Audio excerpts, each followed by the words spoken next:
I just want to now say just a couple of words about a very special person.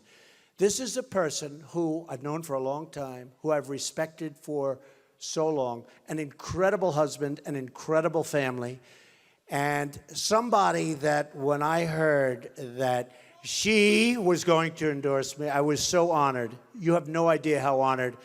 And I would like to bring up, if I might, Governor Sarah Palin. Special, special person. Thank you.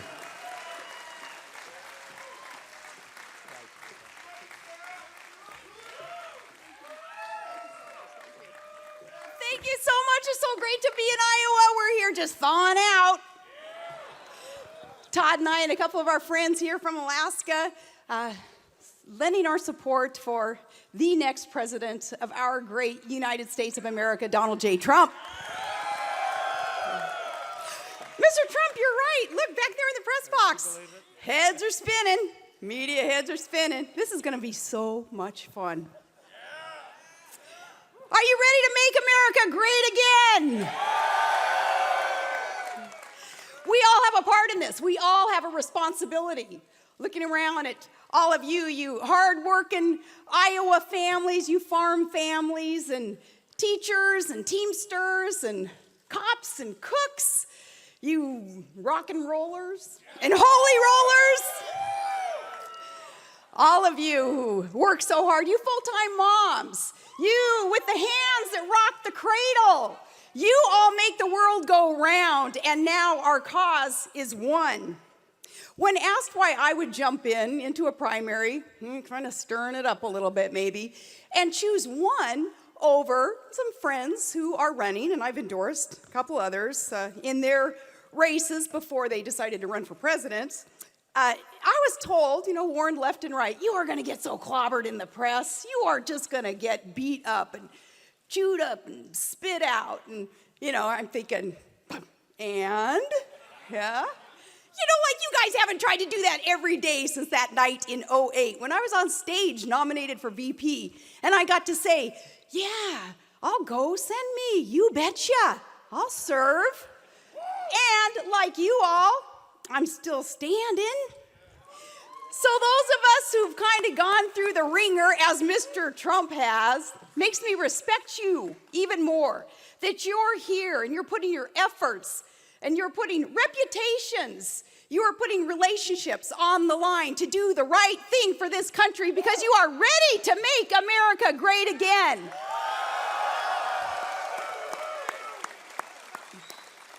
Well, I am here because, like you, I know that it is now or never. I'm in it to win it because we believe in America and we love our freedom. And if you love your freedom, think of that. Think of that and know that the United States military deserves a commander-in-chief who loves our country passionately and will never apologize for this country. A new commander-in-chief who will never leave our men behind. A new commander-in-chief, one who will never lie to the families of the fallen. I'm in it because just last week, we're watching our sailors suffer and be humiliated on a world stage at the hands of Iranian captors in violation of international law. Because a weak-kneed capitulator-in-chief has decided that America will lead from behind. And he who would negotiate deals, kind of like with the skills of a community organizer, maybe organizing a neighborhood tea, he deciding that, no, America would apologize, and as part of the deal, as the enemy sends a message to the rest of the world that they capture and we kowtow and we apologize and then we bend over and say, thank you, enemy. We are ready for a change. We are ready and our troops deserve the best.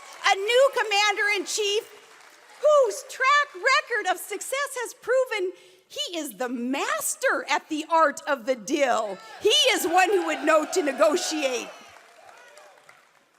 Only one candidate's record of success proves he is the master of the art of the deal. He is beholden to no one but we, the people. How refreshing. He is perfectly positioned to let you make America great again. Are you ready for that, Iowa?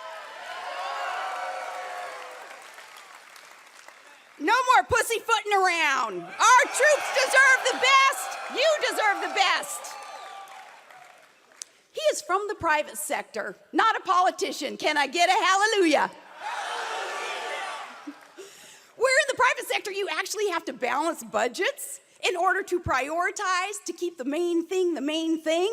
And he knows the main thing. A president is to keep us safe economically and militarily. He knows the main thing, and he knows how to lead the charge. So troops, hang in there because help's on the way, because he, better than anyone, isn't he known for being able to command fire? Are you ready for a commander-in-chief? You ready for a commander-in-chief who will let our warriors do their job and go kick ISIS ass? Ready for someone who will secure our borders, to secure our jobs, and to secure our homes. Ready to make America great again. Are you ready to stump for Trump? I'm here to support the next president of the United States, Donald Trump.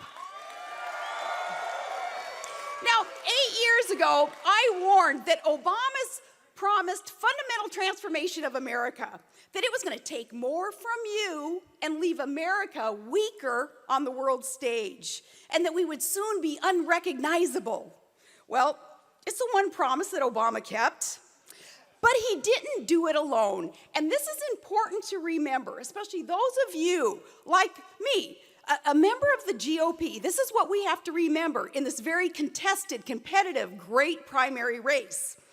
Trump's candidacy, it has exposed not just that tragic, the ramifications of that betrayal of a transformation of our country, but two, he has exposed the complicity on both sides of the aisle that has enabled it, okay? Well, Trump, what he's been able to do, which is really ticking people off, which I'm glad about. He's going rogue left and right, man. That's why he's doing so well.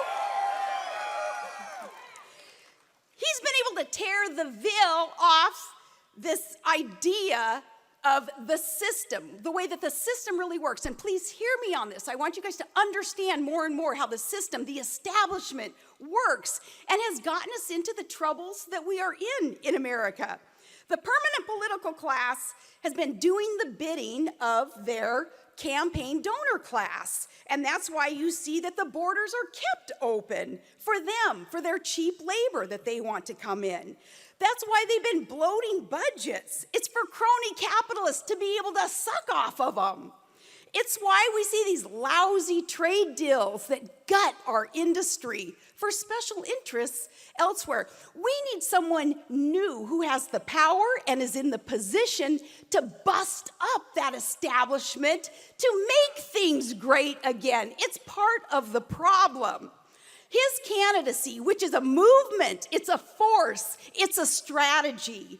It proves as long as the politicos, they get to keep their titles and their perks and their media ratings, they don't really care who wins elections.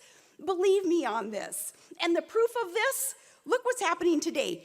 Our own GOP machine, the establishment, they who would assemble the political landscape, they're attacking their own front runner. Now, would the left ever, would the DNC ever come after their front runner and her supporters? No, because they don't eat their own. They don't self-destruct. But for the GOP establishment to be coming after Donald Trump's supporters, even with accusations that are so false, they are so busted the way that this thing works. We, you, a diverse, dynamic, needed support base that they would attack. And now, some of them even whispering they're ready to throw in for Hillary over Trump because they can't afford to see the status quo go. Otherwise, they won't be able to be slurping off the gravy train that's been feeding them all these years. They don't want that to end. Well, and then funny, ha ha, not funny. But now what they're doing is wailing, well, Trump and his trumpeters, well, they're not conservative enough. Oh my goodness gracious, what the heck would the establishment know about conservatism?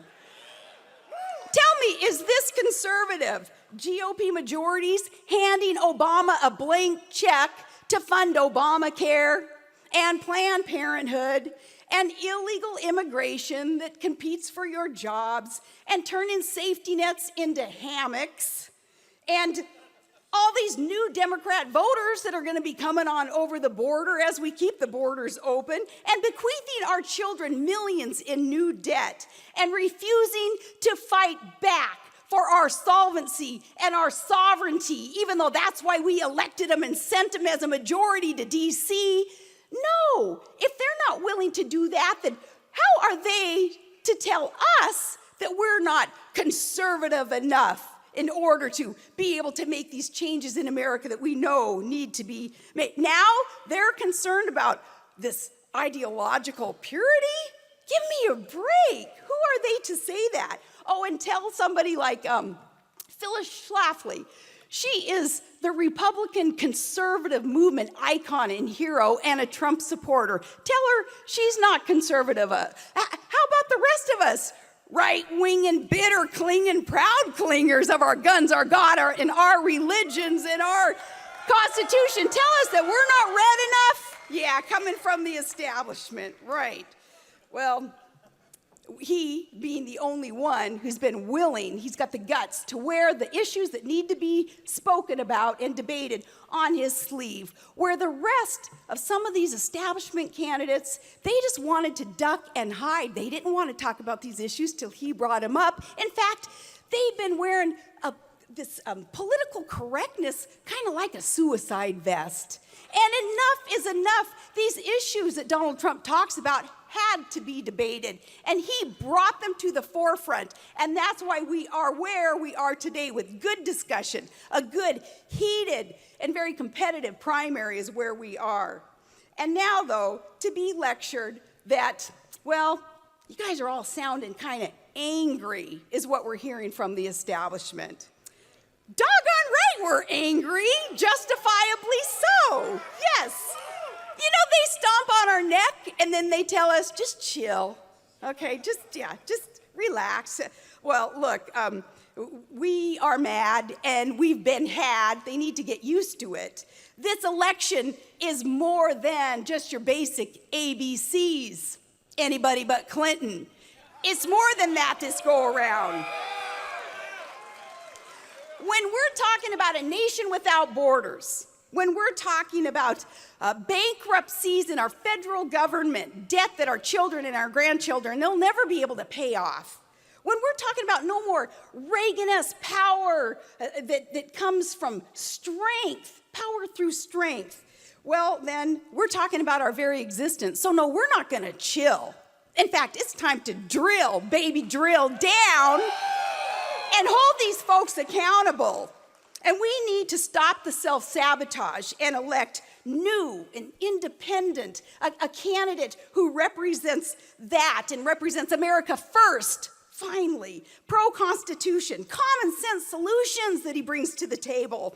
Yes, the status quo has got to go, otherwise we're just going to get more of the same. And with their failed agenda, it can't be salvaged, it must be savaged. And Donald Trump is the right one to do that. Are you ready for new? And are you ready for the leader who will let you make America great again? It's going to take a whole team. It's going to take a whole team. Fighters, all of us in the private sector, fighters in the House and the Senate. So our friends who are fighters in the House and the Senate today, they need to stay there and help out. They can help our new leader in the positions that they are in. Let me say something really positive about one of those individuals, Rand Paul. I'm going to tell you about that libertarian streak in him that is healthy, because he knows you only go to war if you're determined to win the war. And you quit footing the bill for these nations who are oil rich. We're paying for some of their skirmishes that have been going on for centuries, where they're fighting each other and yelling Allah Akbar, calling jihad on each other's heads forever and ever. Like I've said before, let them duke it out and let Allah sort it out. We'll fight for American interests, and as Donald Trump has said, other nations where we have been footing the bill, but we haven't prioritized our own domestic budgets well enough to be able to afford what we're doing overseas. Things are going to change under President Trump. So it can be an unbeatable team with fighters there in the House and the Senate. Yeah, our leader is a little bit different. He's a multi-billionaire. Not that there's anything wrong with that. But it's amazing. He is not elitist at all. I just hope you all get to know him more and more as a person and a family man, and what he's been able to accomplish, and with his, it's kind of this quiet generosity. Yeah, maybe his largesse kind of, I don't know, some would say gets in the way of that quiet generosity and his compassion. But if you know him as a person, and you'll get to know him more and more, you'll have even more respect, not just for his record of success and the good intentions for America, but who he is as a person. He's not an elitist. And yes, as a multi-billionaire, we still root him on because he roots us on. And he spent his life with the working man, and he tells us, Joe Sixpacks, he said, you know, I've worked very, very hard, and I've succeeded.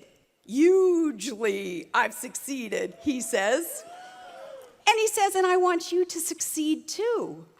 And that is refreshing, because as he builds things, he builds big things that touch the sky, big infrastructure that puts other people to work. He has spent his life looking up and respecting the hard hats and the steel-toed boots and the work ethic that you all have within you. He, being an optimist, passionate about equal opportunity to work.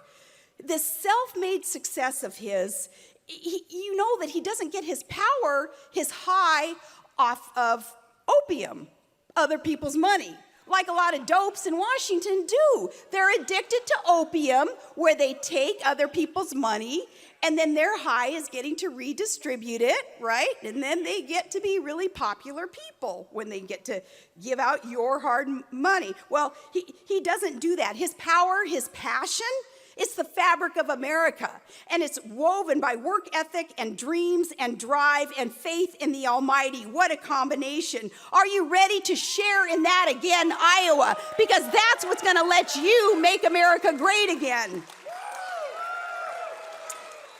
He's going to be able to empower you to look out for one another again, instead of relying on a bankrupt government to supposedly be looking out for you.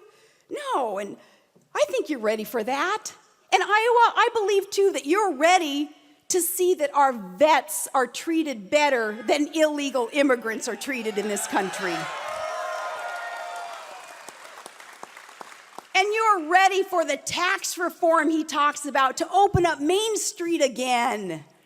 And you're ready to stop the race baiting and the division based on color and zip code, to unify around the right issues, the issues important to me, or I wouldn't be endorsing him. Pro-life, pro-Second Amendment, strict constitutionality, those things that are unifying values, and they're time-tested truths involved. These are unifying values from big cities and tiny towns, from big mountain states and the Big Apple, to the big, beautiful heartland that's in between. Now, finally, friends, I want you to try to picture this. It's a nice thing to picture. Exactly 1 year from tomorrow, former President Barack Obama, he packs up the teleprompters and the selfie sticks and the Greek columns and all that hopey-changey stuff, and he heads on back to Chicago, where I'm sure he can find some community there to organize again. There, he can finally look up. President Obama will be able to look up, and there, over his head, he'll be able to see that shining, towering Trump Tower. Yes, Barack, he built that, and that says a lot. Iowa, you say a lot. Being here tonight, supporting the right man who will allow you to make America great again. God bless you. God bless the United States of America and our next President of the United States, Donald J. Trump.